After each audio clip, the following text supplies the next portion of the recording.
what zu English? Und what tu auf English, Frau? Dude, I can't understand you.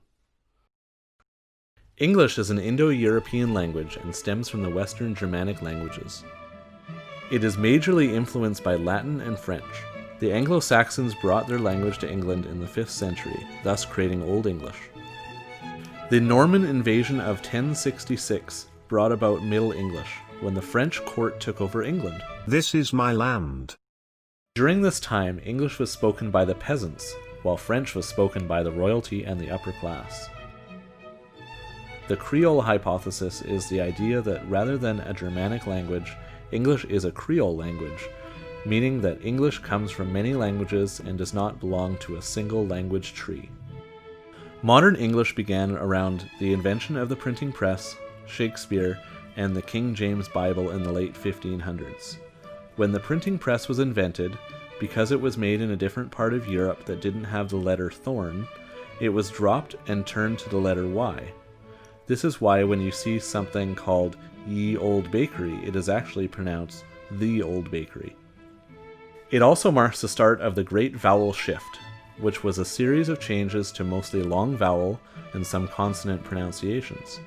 For example, the change shifted the word pronunciation of beat to bite, and from bait to beat. We can tell how some of these words may have sounded by the way the authors rhymed words.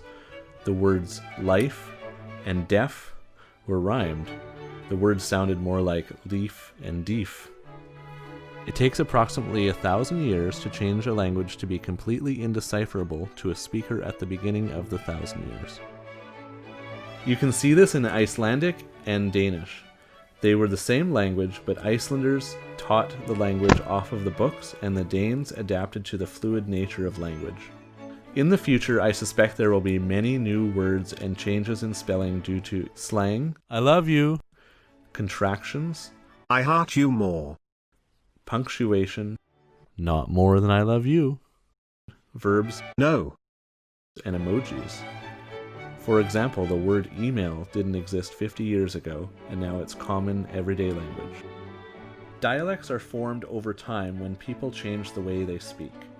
Danish, Swedish, and Norwegian are able to understand each other if they speak slowly, which brings the question whether or not they are their own languages or simply dialects.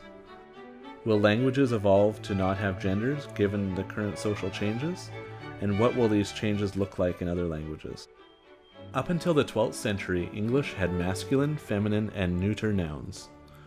With the minor exception of words like actor and actress that still remain, could languages like French lose their gendered nouns? English was, for the most part, not influenced by indigenous languages, instead coexisting. A study shows that the language of the future could be French. Due to its incline of non-native learners and growing population in Africa, it could be the most spoken worldwide language by 2050. So where is language going in the future?